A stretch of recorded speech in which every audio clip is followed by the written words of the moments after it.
Hi everybody, I'm Rachel, also known as tinygeekcrafter, the host of the Knit Me Happy podcast and the owner of Cattail Knits. I've had a lot of people ask me if I would do a tutorial on how to make some snag-free stitch markers, so that's what I'm going to do today. The stitch markers that I make that are snag-free look like these ones here. This is a large size, and this is the small size. Now you can make these two different ways. So I'll discuss both of them with you guys, and let's get started with what you're going to need. You're going to want to get some craft wire. This one I got from Joann Fabrics, and you always want to make sure for your stitch markers you want to get 16 gauge. The gauge is how thick your wire is.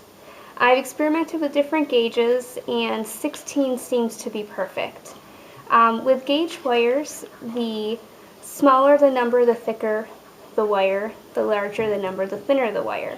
So the 18 gauge is going to be thinner than this, and that one is just too flimsy. The metal is just too soft, so when you make it into your circle, you could easily dent it just by squeezing it. And then the 14 gauge wire is quite a bit thicker than this one, and that one is just a little bit too thick to work with, a little bit harder to find the beads that will fit it properly, so 16 gauge is the magic number.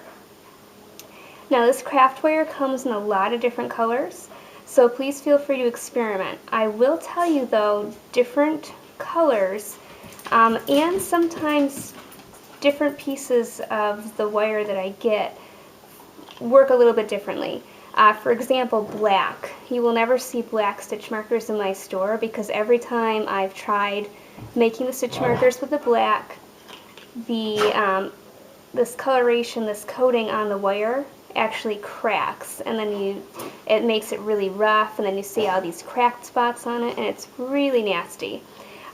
So the colors I do in the store, which are purple, red, green, blue, and kind of like a teal or turquoise, and then the silver and things like that are generally good. The only colored one I ever have issues with in my store is the red. Occasionally I'll get a really bad piece of red wire and I will only be able to use about half the stitch markers that I wind. But I haven't had any other problems with the other colors so far. Besides the black, I always have problems, and the red I occasionally have problems. And I'm not sure if that's just because it's a different combination of paints or whatever they put in this coating on the wire, if that's what makes those particular colors have issues. Next, you have a choice. I got this also at Joann's, and this is a really nifty tool. It makes jump rings, and you'll find this in the beading section of Joann's, and it has 3 different sizes. I only use these 2 sizes. The small one here makes jump rings that are just too small. So the small one you see here is the middle, and then the larger size is the top one here. And what this does is it fits right into a powered screwdriver. So it makes things really, really easy. You just have to be sneaky and either have one of your own or steal one from your husband for a little while. And always make sure to put the tools back if you borrow them so that they'll let you use them again. So this is my favorite method. Your other choice is to get one of these pliers. That's a jump ring maker. This one I got from a store called Beaducation. I don't know if they sell these ones at Joann's. This is more of a specialty tool. It's a little bit expensive, and unfortunately in the process of all of my moves, there was originally a nice thick plastic sheath that was over this, and I wish I still had that because it protects the metal from getting marred. When you put your wire in here and you twist around and wrap it, when you grab it with this piece here, the metal to metal to metal can cause a little bit of marring on your jump rings. So this is a method you can do, and you can wind by hand, and I'll show you that. It's not my favorite because it's slower, and you have the possibility of marring your metal, where when you do it on this one, there's no way you're going to mar your metal because there's no metal-to-metal contact going on the outside of your jump rings. This tool is a little bit expensive. I believe this one was around $35 or $40, but it's a heck of a lot cheaper than the expensive power drills if you don't have one of those available to you. So if you guys want to check this out, I'll put a link to this item. This, I believe, is the medium size, and it's the Euro tool, and it's a ring maker. You'll also need a pair of flush cutters, and flush cutters are wire cutters, but the difference between just a regular wire snip and these flush cutters is what happens when you cut the wire, the edge that you're going to get.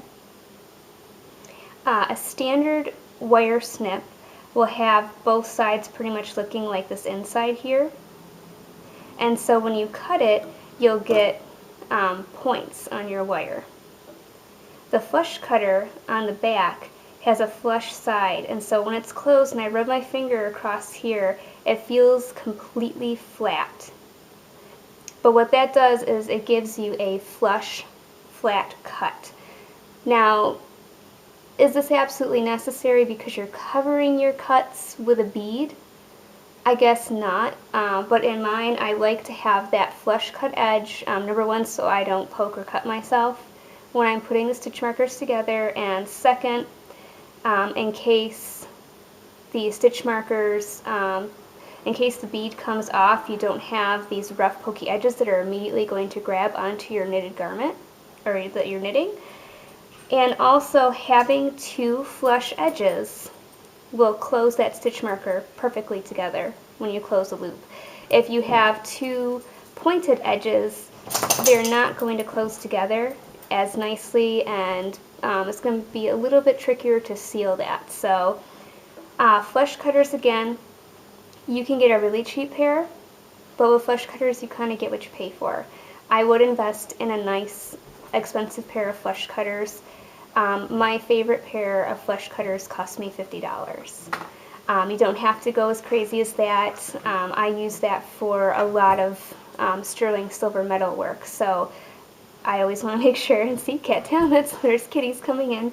But I use my expensive flush cutters for a lot more than just doing this. But I would say probably look at investing at least 20 bucks into a nice pair of flush cutters to really get those nice edges. And when you're just starting, if you just want to try it out, just get a cheapo pair from the store, or just use the wire snips from your husband's tool stuff. It won't be as nice and clean, but then you can at least see if you like it before you're investing a lot of money. But I do think a nice pair of flush cutters is worth its weight in gold, because you can use it for other jewelry making activities too, which is really nice. Okay, GS Hypo Cement. I love this. This is my favorite method for gluing the beads onto the jump rings. This one, it dries clear, which is nice, and it has a pinpoint tip for application on here. So you have that little tiny tip that's going to shoot out that glue right there. They sell this at the craft stores, so you can get it. I've always found this one in the jewelry aisle because it's made for working with jewelry. So you'll find that with all the beads. I gotta get that in there because the glue's coming out again. And it has this little needle tip that will go back in, so you keep everything nice and sealed. So this is awesome. And you will also need some seed beads. Now, these seed beads I have here you will not find at the craft store. These are a special size. They are 8O seed beads, and these are Maruki seed beads, which are a Japanese seed bead. So these and pretty much all of my supplies, except for my wire, I purchase at artbeads.com. Artbeads is awesome. You can go in and you can just buy just what you need. They sell these beads by the bag, which are pretty cheap. They're a couple bucks for a bag. And you will get tons and tons of stitch markers out of this bag. But they also sell other beads, findings. They sell the tools. They sell the glue. I'm not sure if they sell this one or not, but I know go get this at Joann's. Use your 40% off coupon. Same thing with the wire. They don't have the wire on there, but I always go to Joann's and use my 40% off coupons when I buy my wire. So, these are 8OC beads. Why do I like these Japanese 8OC beads? I like these because they are always uniform. If you can see, every single bead is identical to every other bead.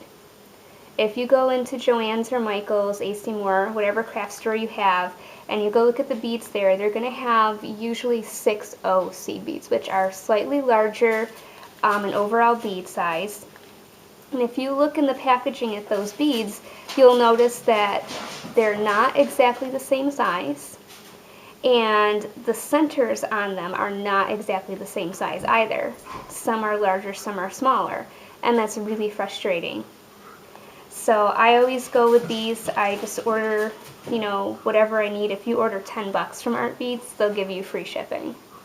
So I just kind of stock up and buy a bunch of different things that I want at once, get $10 in my cart, get several packages of these, some glue, and you're good. So I really prefer these. I really recommend these beads. The other reason I use these beads is because they're smaller than the 6O seed beads. You are going to have a larger opening in the center, for your knitting needle, okay? So if you used the larger beads from Joann's, which you can do, your centers on these you're going to have to realize are going to be much smaller, because it is a substantial difference when you compare the two beads, and they're not going to fit as snug. These beads fit perfect on here.